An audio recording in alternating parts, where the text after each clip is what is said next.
Pastor, this is the So, seed for the word po. Nagpapasalamat po tayo sa Panginoon, walang aksidente kasi tinawag po ako ni who is the Pastor Glenn para po ay magsalita dito. Siyempre po, sino bang hindi? Kasi tayo po mga Kristiyano, bawal ang humindi. Lagi lang po oo ng oo. Pag ikaw ay humindi, maarte ka. So masaya. Alam ko po, maganda kasi mga huling panahong ito. Nalinig ko si Bishop dati. We are in the most excited in the last days. Bagamat sa Matthew, even the very elect shall turn away from their faith. It's all about faith. Pag ang tao umalis, lumayo, it's all about faith. Hindi sa ating kabaitan at kausayan. But I think ang Diyos hindi po nagsasawa sa atin para siya po ay lagi tayo kausapin. Amen? Tandaan nyo, ang mananatiling tapat hanggang wakas, siya lamang maliligtas. Tingnan nyo ang ating buhay. Kung hindi malinaw sa iyo ang Panginoon, maaaring manghina ka. Kung hindi mo siya kilala ng lubos, maaaring isang pagkakataon, mawala ka. Ito lang dapat yung ilagay. Siya ang may-ari ng hininga mo. Ano mang meron ka dyan, galing sa Kanya, wala kang pag-aari. Lahat ng mga bagay na meron tayo lilipas, pero ang salita ng Diyos hindi lilipas. So tayo magsisimula sa panalangin, tayo po'y magkahawak-hawak. Hallelujah! Magpuri tayo sa Panginoon. Oh God! Oh rababasika lalabababakaya. Oh, we worship you, Jesus. Salamat, Panginoon. Kaya kami nabubuhay dahil sa iyo. Hawak mo ang lahat ng bagay. Kontrolado mo ang lahat ng bagay, Panginoon. Maging atmosphere, Lord. Maging ang mga planets sa mundo, Panginoon. Maging ang galaw ng daigdig. Nasa iyong mga kamay. Kaya Panginoon, salamat sa pribileyo na kami ay makapagpuri at makapagsamba at makapakinig ng iyong mga salita. Sapagkat sabi mo nga, darating ang panahon, magpapadala ng gutom, ng uhaw, hindi ng tinapay o ng tubig, kundi ng salita ng Diyos. Hayaan mo ang iyong alipin, balutan mo ng banal na dugo, ikaw ang may sentro at lahat kami ay may baba. Pangunahan mo po kami sa pamagitan ng iyong Espiritu at ang iyong anak. Patuloy kang gumawa sa lahat ng amin pong pakikinig sapagkat sa pakikinig, uusbong ang pananampalataya. Salamat po, Panginoon. Purihin ka't sambahin sa pangalan ni Jesus. Ang lahat ay magsabi ng Amen. So makakaupo tayo. Meron pa ba sa labas na papasyal-pasyal? Yung mga nasa labas, maging mahigpit kayo, wag pong gagala-gala. Dahil ang buhay natin, lagi yung sinasabi sa inyo, wala kayong alam, bukas o buhay pa kayo. Para hindi tayo magyabang. Dahil sa huling panahon, maaagaw talaga ang faith natin ng material na bagay, posisyon sa trabaho. Ang daming pwedeng makaagaw sa atin kung hindi po tayo malalim sa salita ng Panginoon. Kaya po, itong pag-uusapan natin ay napakahalaga na ito po ay hindi matatapos hanggat buhay. Matatapos lang ito pag namatay tayo. Dahil sabi nga ng Bible, hanggat buhay tayo, nakikinig tayo, at nananampalataya tayo. Ngayon po, lahat, kung titingnan natin, sabi ko nga, maganda ang lugar na ito, Kasi may aircon, narinig ko kay Mami Bishop, mapalad kayo, may pastor kayo, may simbahan kayo. Kasi marami na raw simbahan na walang pastor. Kasi umalis. Kaya ito yung mahalagang bagay na dapat nating intindihin na makita natin. Kaya po, ang ating babasahin muna bago tayo magsimula sa ating topic ay doon po sa Awit, Kapitulo 90, talatang 17. Sa English, meron ba diyang English? Sa Tagalog, sumaamin nawa ang biyaya ng Diyos, ng Panginoon, at inyong itatag sa amin ang gawa ng aming kamay. Oo, itatatag mo ang gawa ng aming mga kamay. Wala. Ngayon, ito po yung maganda na dapat nating makita. Naalala ko, nagsalita si Jesus Christ at the time na siya nandito po sa lupa.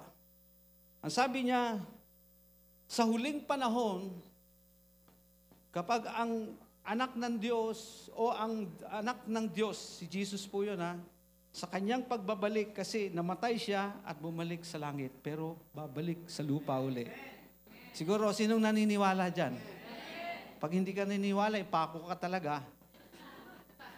Hello? Ngayon, sabi niya, sa huling panahon, meron pa kayang makikitang nananalig sa anak ng tao. Kaya kailangan siyasatin natin kung ano yung ating nakikita sa sarili. Dahil labanan ng pananampalataya talaga mula sa simulat hanggang wakas. At nakita natin kung gaano sinabi ni Lord doon ay hinalimbawa yung babaeng balo. Araw-araw pumupunta sa hukom at hinihingi niya ang katarungan ng kanyang anak na ito ay mapalaya. Ilang beses siyang tinanggihan, hindi siya nagsawa. Sa ating buhay pananampalataya, tumitigil ba tayo o nagsasawa? Parang sa tingin natin, pag may problema, hindi maganda. Minsan, pag walang problema, para sa atin maganda. So, hindi yan ang batayan lagi sa ating buhay. Ngayon, ang sabi ng Biblia, tinugon ng hukom ang babaeng humingi na isang balo ng katarungan ng kanyang anak. Ang sabi ni Jesus, gaano pa kaya ang ama? Nabibigyan niya ng katarungan ang humingi sa kanya ng may pananampalataya. So, mahalaga po kasi nakita nyo, maraming kaagaw ang faith. Sinasabi ko nung una, distracted ang ilan.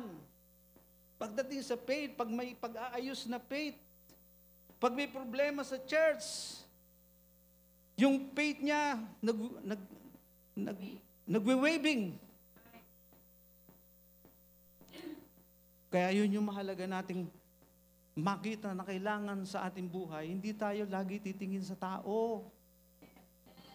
Sa Diyos tayo lagi. Kayo pupunta rito, hindi po dahil sa tao. Sa Diyos kayo pupunta.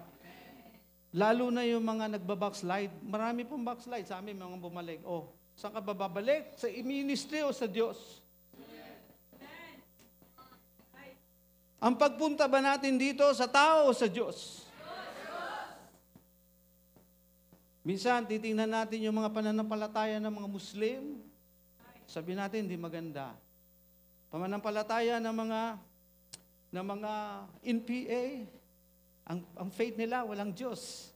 Ang Diyos ay tao. Ang mga, yung mga, wala nang buhok sa ulo. Mga munghe. Matindi ang faith nila. Pero sinasabi natin, mali. Hindi maganda yung faith. Kaya yung aking pamagat ngayon, mga kapatid, is all about the beautified faith. Sa Tagalog, ang pinaganda na pananampalataya. Sabi ko nga, pag inayos na, ano bang alam niyo sa faith? Faith is a testing. Tinitest. Kasi kung hindi ititest, hindi siya magiging pure. Tama ba? Kaya normal po kapag tayo ay dumadating sa tinatawag na testing ng buhay. Problem.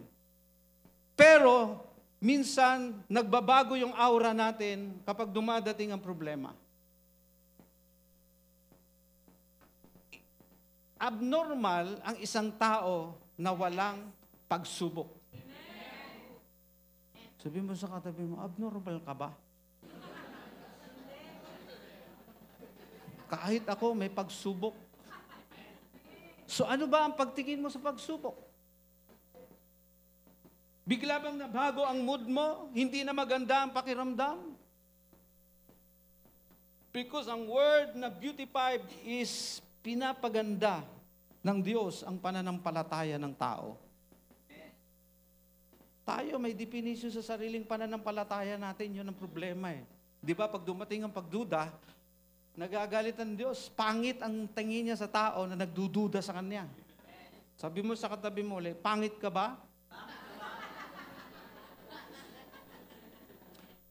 Hello?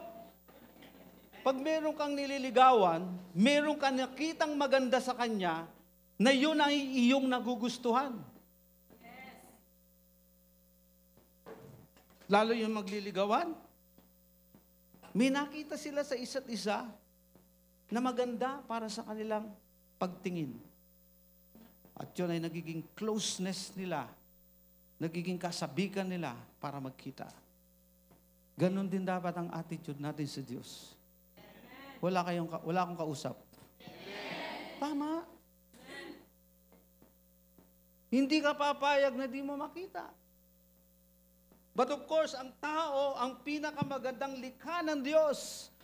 Kung naalala niyo si Genesis, pinapangit ni Satanas ang katangian ng tao. At si Eva, nilinglang ng Diablo na ang puno, sabi niya, wag mong kakainin, pero ang Diablo, hindi, wag ka maniwala. Kasi, yung puno na yon, pinaniwalaan natin nung tayo na sa religion ay mansanas. Wala namang mansanas doon ah. Hallelujah. Tama ba? Wala namang mansanas doon. Naging pleasant sa kanyang pagtingin. Natukso siya. Nagkasala siya. Hanggang sa dapat perfect ang pagkalikha. Dapat maganda ang pagkalikha na sa tao. Pero nadungisan ng kasalanan. Nakita nyo? Kaya nga yung goal ng Diablo na linlangin ka para yung buhay mo papunta sa katabi mo, pangit.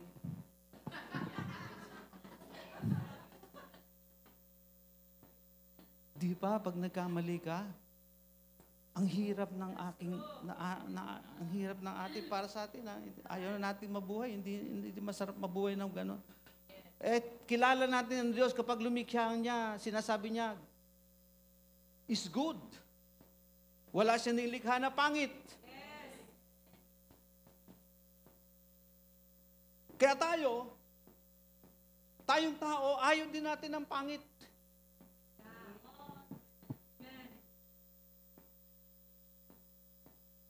Maliban doon sa mga taong, ito kasing mga magandang kaisipan, ito yung related kung ano yung Diyos, yun siya. Yung sabi niya, nilikha kong tao, kawangis natin. Kaya lang bumaba ang pagkatao dahil dumating ang kaaway na si Satanas. Kaya po, kailangan makita natin yung senaryo ngayon, araw-araw, may nagkakasala, araw-araw, may umaalis, may bumabalik, kumari nga talaga, wala nang maalis dito, wala nang mabawasan. Ikaw, gusto mo malis? Wag. Hello? So, nakita natin ngayon, kung intindihin, mahilig tayo sa mga bagay na alam natin nakakatuwa sa ating paningin. Hindi tayo papayag na gagawa na alam natin pangit sa paningin. Mula nung tayo ay nagkaroon ng pagkakataong madinig ang salita ng Diyos. Nagiging pangit lang sa atin kapag inaayos na ang ating puso. Sabi mo sa katabi mo, nagiging pangit ba sa'yo? Pag may inaalis na at inaayos ang puso? Alam nyo, pag may problema ang pananaw ko, para makita nyo ang kagandahan loob ng Diyos, kaya may problema.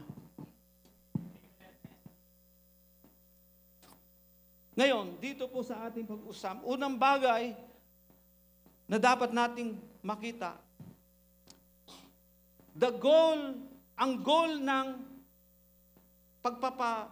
pananampalataya na maganda ay dinidisiplina ng Diyos. Because we are that, sabi ng Bible, tunay na anak tayo, sabi ng Hebrew. Kaya ka nagkakaroon ng mga discipline sa buhay kapag nagkakamali. Of course, sabi ni Jesus dati, be perfect because my Father is perfect. Parang mahirap lakarin yung pagiging perfect. Kaya nga, Diyos ang gawa. Diyos ang pwedeng makagawa para tayo maging perfecto. Di natin kaya maging perfect. Hihingi lang tayo ng tulong, manampalataya na magiging perfect ang lahat ng bagay. Wala pa tayong makita in our family, sa ating sarili, kaya yun yung ating tinatawag na pagsisikap.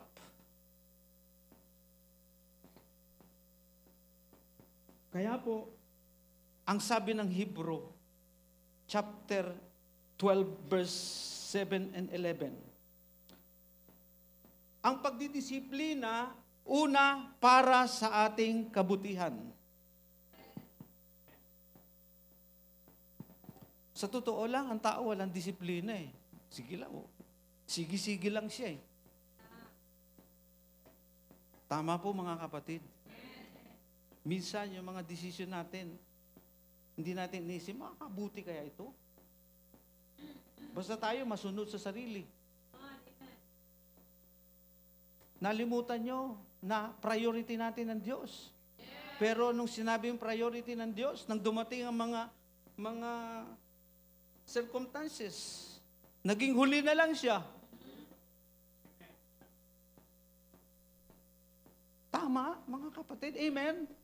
Pero ngayon, hindi na dapat natin gawin na maging huli siya. Siya ang una, kahit ano mangyari. Parang feeling mo na hindi maganda. Wow. So, ano sabi doon? Para sa kabutihan, kung meron mga pagsubok na dumadating, nadidisiplina tayo. Minsan, pag tayo nagkamali, sabi ng Biblia, kung yung ama mo nasa lupa, pinapalo ka para sa kabutihan mo. Dahil ikaw ay anak ng Diyos na totoo, hindi ka ampon. Sabi mo sa katabi mo, pag may pagsubok, para yan sa kabutihan mo.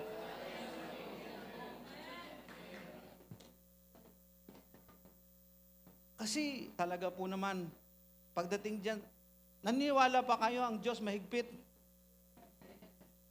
Kunti na lang nagsalita. Tingnan nyo ha, pag sinabi ang Diyos na ba mahigpit, mahigpit ba talaga? Tataka pa kayo.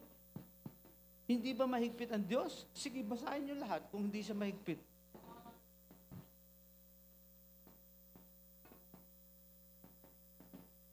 Kaya para makita natin na siya mahigpit, dinidisiplina tayo. Perfectionist ang Diyos talaga totoo. He is all holy. Without spot. Maganda ang Diyos. Kaya po, Pangalawa, to be a part of His holiness. Pangatlo, for a peaceable righteousness. Doon sa nagpapaayos, nagpapadisiplina sa mga anak niya na pinagaganda ang kanyang pagkatao, buhay. Alam niyo ba, dati nung wala tayo sa Panginoon, puro tayo pangit ang tingin natin sa ating sarili. Puro tayo makasalanan. Walang matuwid sa atin.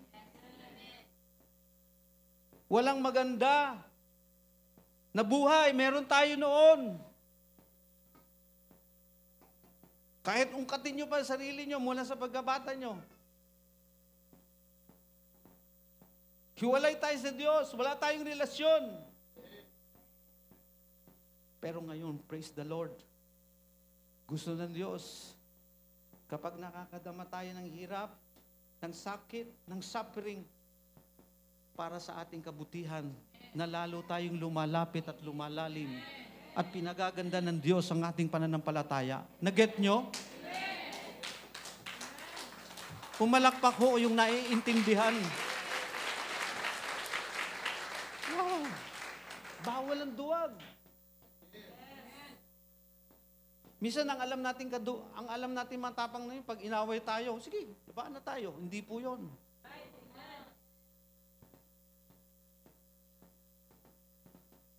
Kailangan tumapang tayo kapag dumadating na ang mga pagsubok ng ating mga buhay. Kapag nagkakamali sa loob ng church, natural, may mga pagdidisiplina. Kung sa panahong ito, maluwag na maluwag ang simbahan, mahirap yan. Wala na magkukoncern, mahirap yan. Wala nang gaganda, hindi na magiging maayos. Yung pala absent sa church, absent na absent yan. Hello? Totoo ba? Alam niyo, malapit na si Lord, malapit na ang pagbabalik. O wag na lang natin isipin yon. Kung babasahin ng Bible, palatandaan na dyan na, yung buhay mo na lang. Ako, 67 na. Di ko alam kung tatagal. Pero ang gusto ko, maglingkod pa rin kay Lord. Kung kuhain ako, wala akong magawa ron. Pero mahalaga, sinisiguro ko sa sarili ko na ang pupuntahan ko ay isang magandang lugar. The word maganda, it is the beautiful place. Yun ang beautiful place. Hindi rito. Hindi rito sa mundo. Bagamat ini-effort natin paano pagandahin to, kung maganda lang, kung maari nga lang, meron tayong pag-aari. Ganda yan. Pero lahat ng yan, dahil sa ating pananampalataya, hindi tayo mga taong pinipilit. Tayo yung mga taong willing, kasi ang pananampalataya is willing to obedience. Kasi pag hindi ka willing to obedience, lagi ka lang nagagalit, pumapangit ka tuloy. Lagi ka na lang nagtatampo. Maganda na nga umaga, pangit pa sa'yo. Totoo? Hanggang ngayon may kagalit ka pa rin? Humingi ka na ng tawad. Kaya palang pangit mo eh. Hindi lang kasi mukha ang tinitingnan eh, no, mga kapatid. Kahit yung mukha mo, yung ilong mo parang kamatis. Yung bigas ng mukha mo parang palayok. Pero sa mata ng Diyos, magandang maganda yan. So nakita nyo, masaya eh. Masaya ang buhay. Napakaganda. Kita nyo, pag pumupunta tayo sa ibang bansa, wow, ang ganda ng likha ni Lord. Punta tayo sa ibang lugar, wow, ang ganda. Kahit sa Pilipinas, pag pumunta ka, wow, ang ganda. Lahat ng bagay, gawa ng Diyos, gusto niya maganda. At tayo napapahanga dahil sa ating pananampalataya sa Diyos. Napapahanga tayo sa Kanyang kagandahan. Pinakamahusay na lumikha ng lahat ng bagay. Kasama ka sa pinakamagandang nilikha ng Diyos. Kung pumalakpak mo kayo, sabay-sabay. Ang hindi pumalakpak, pangit.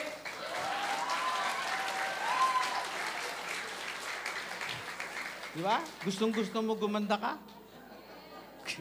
Kaya ang lakas mo ng palakpak mo. Kamalungkot. Huwag kang magkunwaring masaya ka. Hello? So, nakita natin, sabi ng 1 Corinthians chapter 9 verse 27, "But I discipline my body and bring into subjection, lest when I have preached to others, myself should become disqualified." So, bahagi na tayo ay ayusin.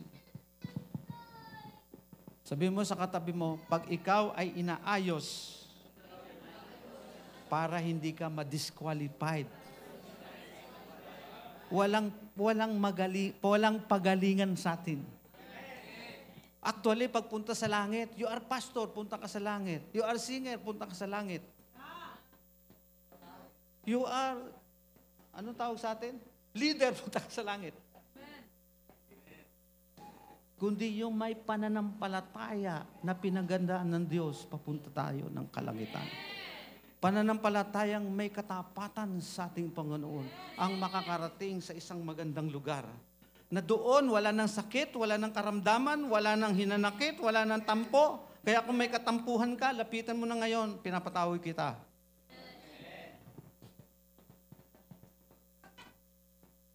Ito ating kalagayan.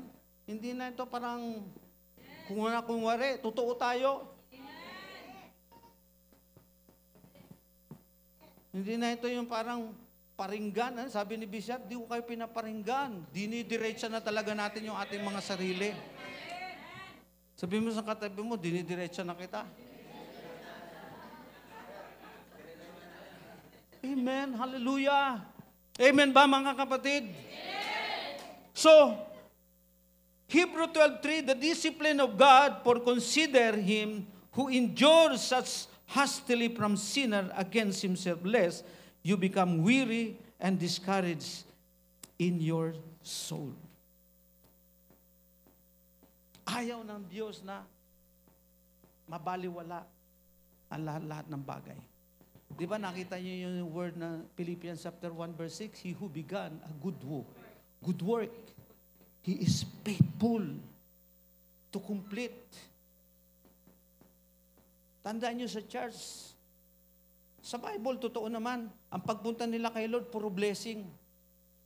Pero nung dumating na ang pagsubok, sabi niya kay Peter, iiwan mo rin ba ako? Sabi mo sa katabi mo, iiwan mo rin ba ako? Makita ka sa linggo, ah.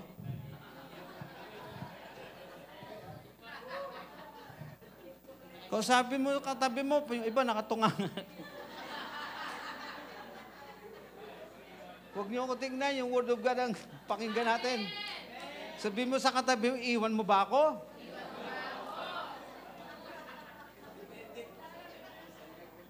Sino rito tisurin? Tisurin, sino rito? Walang tataas.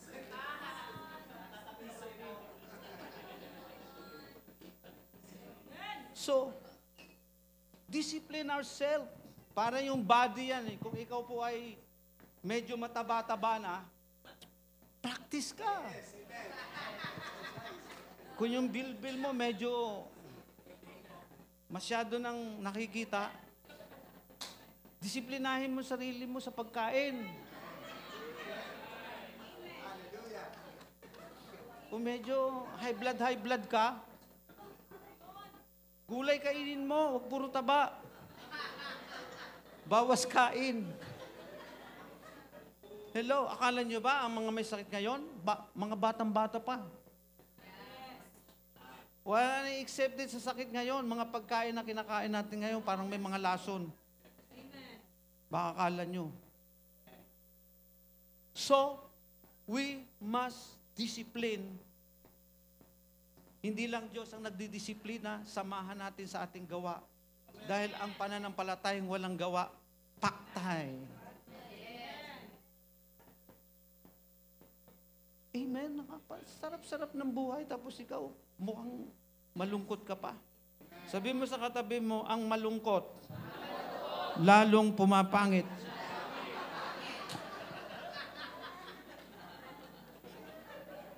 Tingnan niyo yung mga palatawa. Bumabata. Yung iba dyan, tawa-tawa, kunyari ka lang eh. Zoo! Alam ko na, ba't di ka makatawa? May problem ka, no? Praise God, amen. Maging positive lang tayo lagi. Lagi nating isipin na ang Diyos ay concern lagi sa ating kalagayan. Kasi tayo nga po ang pinakamaganda sa paningin ng Panginoon. The eyes of the Lord to and through to those who seek Him. Lagi siya, kita nyo naman hindi pa nga tayo nanalangin, ingatan na tayo. Yung iba, hindi na nanalangin, hindi ka na nahiya. Hello, tama ba? Nanalangin ka lang pag may problema. Kahit walang problema, araw-araw manalangin ka. I-invest mo yung sarili mo, paano ka maging inspired, paano ka mapuspos, invest mo ang buhay mo, paano ka matuto ng matuto.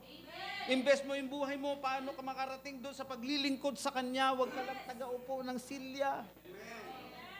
Yung iba dyan, biyak na yung puan. Nag-iinit ng puwet. Walang ginagawa. Sabi mo sa katabi mo, ang walang ginagawa, hindi maganda. Pangalawa, the insight of preparation. Ang isang individual, lagi natin inianda ang ating mga sarili. Ano ang insight nyo sa preparation? Ano nakikita nyo, bakit kayo inaayos? Ano nakikita nyo, bakit may mga problema, may trials? Pangit ba nakikita nyo? Nagtatanong ba kayo? O positibo ba ang inyong nakikita? Maraming Kristiyano, alam niyo po, kailangan intindihin mo kasi pag hindi mo intindi, mawawala eh. Ito hindi na panahon, hindi na pong panahon, mahal na mahal ka ng Lord. Ilang taong ka na dito sa simbahan, yung panarinig mo. Ang maganda dyan, umayos ka. Depende yan kasi sa pagsasabihan mo eh. Of course, tayo, marunong tayo umintindi. Hindi tayo magsasalita na gano'n. Alam natin, ilang araw pa lang sa simbahan. Pero kung alam mo taon na, mas matanda pa sa'yo sa simbahan, pwede mo sabihin yan. Basta nakakaintindi ka. So, nakikita natin, yung insight mo, yung pananaw mo sa paghahanda. Hebrew 11, chapter 11, verse 23, 24. Kilala niyo si Moses. At the time, nung panahon na yon, sa panahon ni Moses, doon sa Egypt, alam niyo naman ang mga Israelite, kumanganak, 12, 13, 14. Kumanganak sila parang aso. Kaya natakot ng mga Egyptians sa kanila. Kaya kailangan bawasan at mamatay yung mga ipinanganak sa panahon na yon. Si Moses, pinaanod. Yung mga sanggol na dapat patayin sa panahon na yon, hindi pinatay ng kanyang nanay. Sabi niya, napakaganda ni Moses na bata. Then, pinaanod. Natagpuan ng anak ng Paraon. Pero sa bandang huli ng kanyang pagtanda, tumanggi siyang tawagin na anak ng babae na Paraon. Pangalawa, pinili niya siya'y tampalasin na kasama ng bayan ng Diyos kaysa magtamo ng nagsisikupas na kaligayahan ng pagkakasala. Pangatlo, inaring malaking kayamanan ang kadustahan ni Kristo kaysa kayamanan ng Ehipto sapagkat ang kanyang tinitingnan ay ang gantimpalang kabayaran sa pananampalataya at iniwan niya ang Egypt. Kayo ba'y makamundo pa?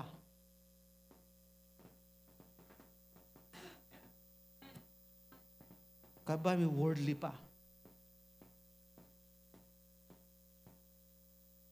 Si Moses, maganda niyang kalagayan doon eh. Naturuan siya paano siya maging mabihasa sa aral ng mga Egyptian. Maganda ang kanyang kalagayan. Tinatamasa niya ang kayamanan, pero natuklasan siya na hindi siya isang Ehipto. Siya ay isang Israelite. Tinakasan niya yun. Sabi niya, hindi ako nababagay dito. Hindi ako taga rito. Parang ganito, pwede nating ihambing na hindi tayo taga rito sa mundong ito. Pero dito ka pa rin nagsusumiksik.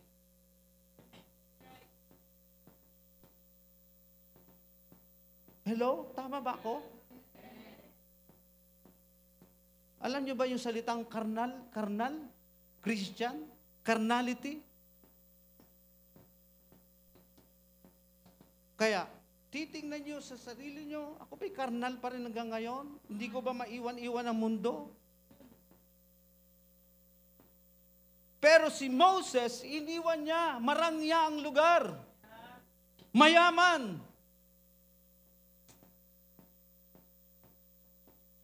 So, alam niya, nakikita niya, na inahandaan siya ng Diyos. Alam niyo na yung dulo ng kanyang buhay? Naging deliverer siya. Sabi ng Diyos sa kanya, bumalik ka doon, nananalangin yung mga bayan ko na sila ay umalis dahil pinaparusahan na sila. Lahat ng mahihirap na gawain, ginagawa nila, kaya bumalik ka doon. Inugon niya ang panawagan ng Diyos na alisin niya ang kanyang bayan papunta sa lupang pangako. Ang lupang pangako natin ngayon ay langit. Kaya naman dito sa lupa, inihanda natin ang buhay kung anong buhay meron sa langit.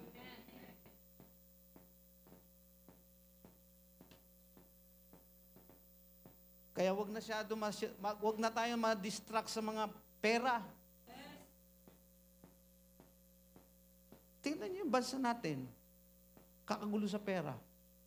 Pati ba naman simbahan nagkakagulo? Di ba? Gamitin natin ang ating sarili sa Panginoon. Nagaya ni Moses, alam niya yung ang insight niya, yung spiritual insight niya, kitang-kita niya, mahirap po sa isang Kristiyano, malabo ang kanya nakikita. Kaya kung alam mo yung blessed hope, ano ang blessed hope niyo? Hindi ba langit? Dito sa lupa ay alien lang tayo. Sabi mo sa katabi mo, alien. Buti hindi tayo mukhang alien. Ewan ko kung totoo yung alien, lalaki ng mata, kung ano-ano. Di ba mga kapatid? Hindi tayo taga rito. Kasi kung iniisip mo taga rito ka, araw-araw nag-worry ka. Dahil nag-worry ka, yan ang dahilan kaya pumapangit ka.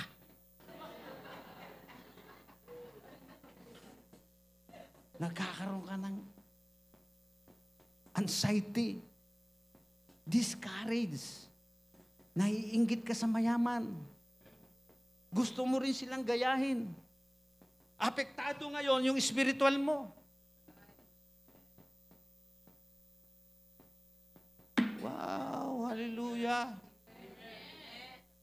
Sabi mo sa katabi mo, buksan mo ngayon ang spiritual eyes mo, spiritual ears.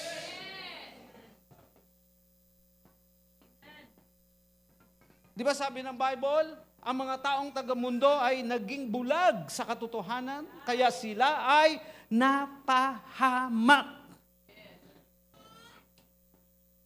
Kaya pray tayo ng pray sa mga tumalikod. Lord, bumalik nawa. Kaya may mga prodigalsan sa Bible, di ba?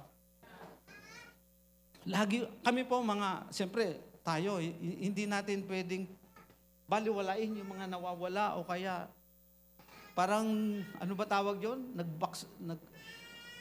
Nagbakasyon sa mundo. Pray tayo, pray. Lagi natin pinipray na nawa bumalik sila. Hello? Naintindihan niyo po ang nakikita niyo? Kaya kung nakikita niyo yan, makikita niyo yung buhay niyo. Paano niyo nire-relate sa sarili niyo. Hindi lang tayo dapat Sunday goer. Sabi mo sa katabi mo, Sunday goer ka lang? Kaya pala ang pangit mo eh. Parang wala akong kausap. Sabi nung isa, pareho tayo. Hindi pwedeng gano'n. Alam nyo, ba't ako nagsasabi? Hindi ko naman pwede sabihin yan, hindi ko ginagawa. Ano? Pag may mga opportunity sa mundo, Pastor, pasensya ka na. Ba't sa pastor ko nagpaalam? Sa Diyos ka magpaalam, tinlang ko lang kung papayagan ka. Hello, may kausap ako? Hindi siya magpapaalam sa Lord. Alam niya, hindi siya papayagan. Iko-compromise niya pa yung pastor. Pastor, payagan mo ko. Eh dahil baby ka, makamundo ka talaga. Sige na nga. Kahit sama ng loob yung pastor mo, sige na lang. Wala akong kausap. Alam niyo, pag hindi na nagsasalita ang pastor, delikado na kayo. Ano ibig sabihin niya? Ba't di na nagsasalita sa'yo? O ikaw na may alam yan.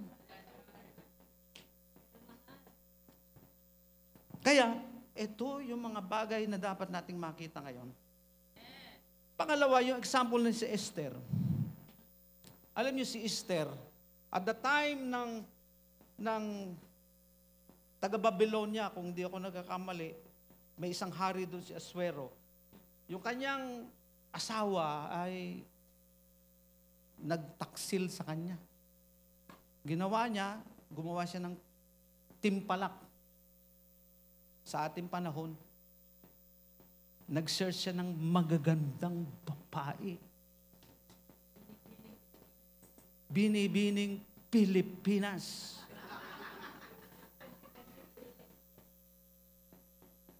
Tayo minsan parang sumasali sa timpalak na kailangan pagandahan.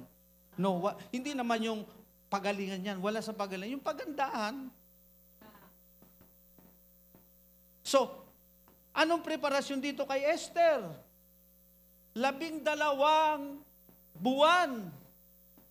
Naligo siya ng oil of myrrh, ang tawag doon. Hindi ko alam yun kung ano yung myrrh. Basta sabi lang dyan, bahala na kung ano yun.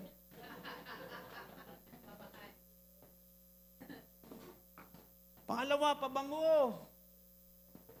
Tapos may mga beautician pa siguro doon sa loob. Aalaga ng kanyang mga kuko kung ano-ano. Ngayon, siyempre, magandang-maganda na yun. Pwede na siyang tingnan ng hari. O maghanap kayo ng maganda rito kung pwede na matingnan. Di ba? So, ganun ang preparasyon, hindi madali. May purpose pala. Gagamitin pala si Esther. Because at the time, ipapapatay ang mga Israelite. Siya ang namagitan sa hari. Para hindi matuloy ang balak ng kaaway na sila ay lipulin. Amen? Kaya sabihin mo sa katabi mo, pagagandahin ni Lord ang buhay mo. Para ikaw ay magiging tagapamagitan ng Diyos. Na gaya ni Christ, tagapamagitan ng Diyos at ng tao. Amen, mga kapatid. So, naintindihan nyo, na-get nyo? Para lagi tayong handa, nagpipapara, sabi nga ni Lord, maging handa kayo araw at gabi. Mag-pray kayo. Mag-downwards kayo. Sa amin po, nagdo-downwards, ano yan, tawag yan? Zumba yan. Araw-araw. Walang sawa. 92 years nagsimula, araw-araw. Maga, gabi. Pipray.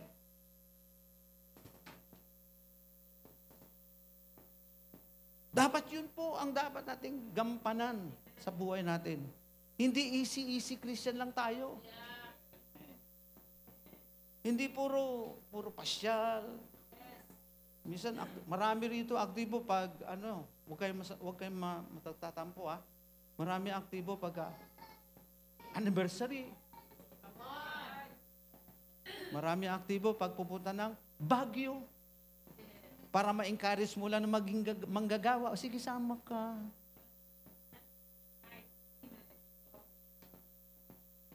Yung pala pupunta ron, mamamasyal lang sa Baguio, hindi handa na para gamitin or turuan, iprepara para sa paghahanda para magamit ng ating Panginoon, patungan ng kamay. Yung mga re-raise na pastor, we pray, pagkatapos gagamitin. Ganun ang preparasyon natin. Gustong-gusto ng Diyos yun. Because these last days is a very dangerous, napaka-delikado.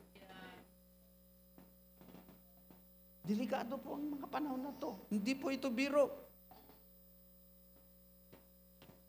Kaya, mahalaga po yun. Kagaya ni Esther. At naala ko si Jesus Christ at the time, sabi niya, by His stripe we are healed. Hindi makita yung kagandahan ng mukha ni Jesus Christ na hirapan dahil sa ating kasalanan. Nakita yun yung ginawa kay Lord. Lahat ng sakit natin, yung mukha niya, talagang sinugatan, nilagyan ng tinik sa ulo. Para lang buhay mo at buhay ko baguhin niya.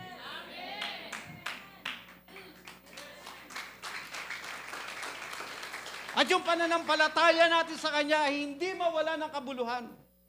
Lagi tayong nagtitake ng komunyon. Bilang paalaala. Hindi tayo parang tradisyonal na Kristiyano. Yung tradisyonal lang, hindi eh.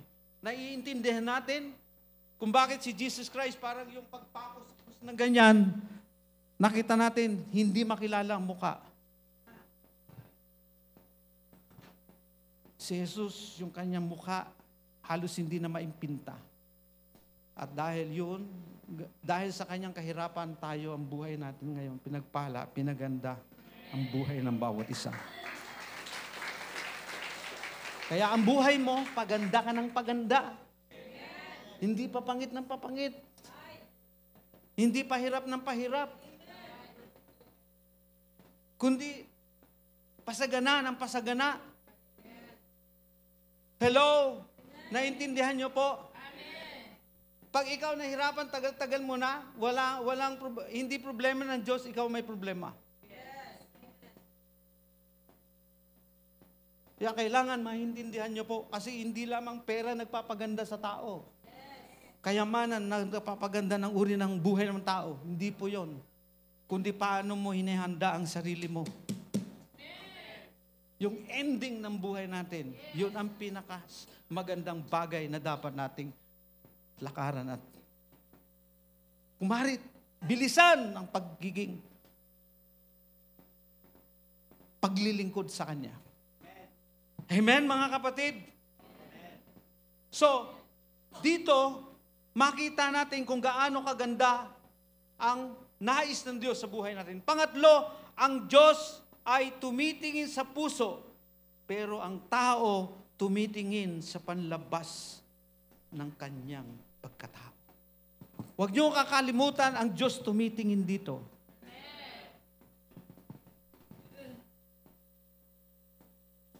Lagi natin sinisearch, kaya nga pag may mga pagkakamali, Lord, patawarin niyo ako. Huwag niyo ako pabayaan. Mabilis agad tayong nagre-response. Ayaw nating mabahiran yung ating mga pagkatao o yung ating puso, sapagkat sabi ng Bible, ang puso talaga ang pinakamarumi sa lahat, hindi yung kung ano man nasa labas. Mahilig tayo tumingin sa panlabas. Hindi natin nakikita kung ano ang nasa loob natin. Kaya nga nauso ngayon yung, ano ba yun, derma, pinapaganda rito.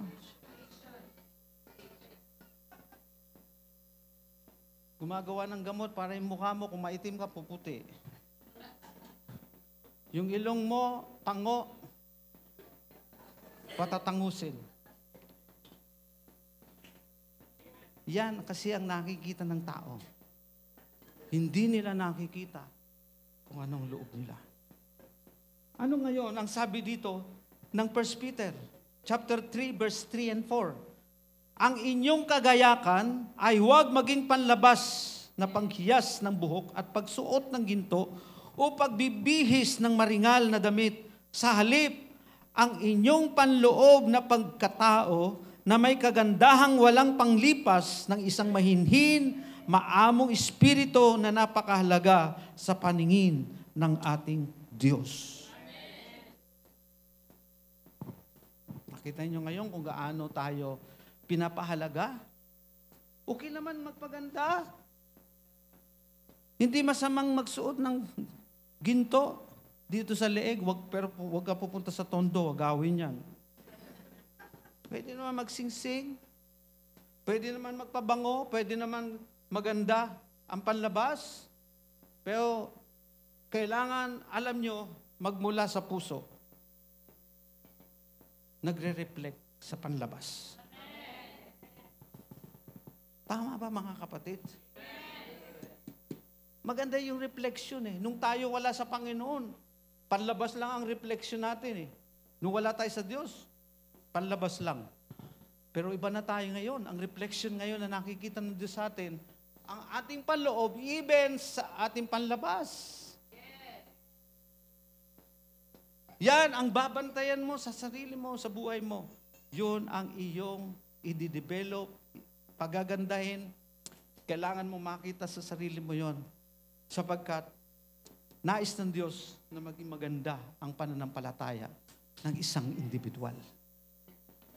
At ito, sabi nga ng Bible, wow, kailangan yung pagkatao sa loob at hindi pagkatao panlabas. Pakahalaga sa Panginoon ang puso natin. Sabi mo sa katabi mo, alam mo na ba ang puso mo ngayon? So, ang puso, ano yan eh? Yan ang nagko-communicate sa Diyos. Yan ang nagdi-decide kung ano ang gusto mo. Yan ang nag-iisip, nagdidikta sa kaluluwa mo. Sa isip o sa utak mo. Kaya, kung ang iniisip mo, taliwas, salita ng Diyos, tiyak yan, hindi mapapaganda.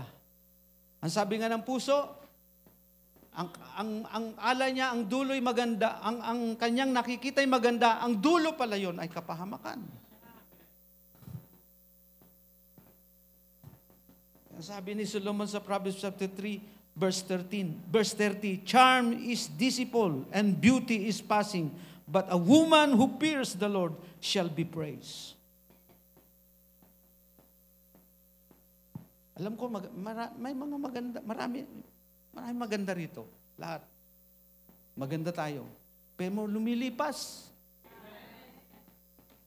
Naalala ko tuloy, pagdating natin sa langit, babalik uli yung magandang image natin.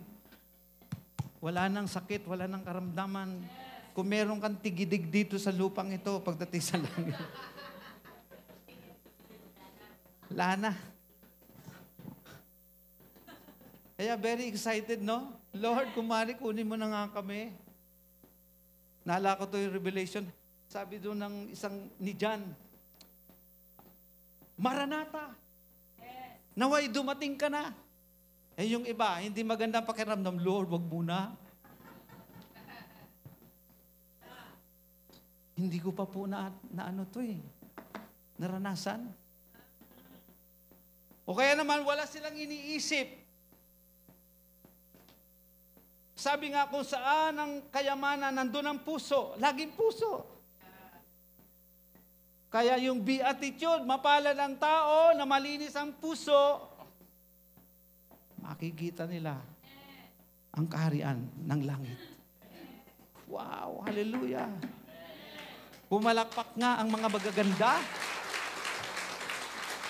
Kaya yung hindi pumapalakpak, pangit ka talaga. Di ba, mga kapatid? Makita natin yung excitement natin na naiintindihan natin kung ano ngayon ang realidad ng buhay ng mga tao. Sabi ko po sa inyo, pagdating dyan sa pananampalataya, marami ang kaagawan Diyos. Kasi hindi papayag ang Diyos na mabaliwala.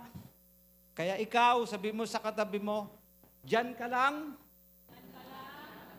pagagandahin ka ng Diyos, paganda ka ng paganda hanggang sa kanyang pagbabalik. Tayong lahat ay tumayo. We give you praise, Lord. Hallelujah. Oh, purihin ang Panginoon.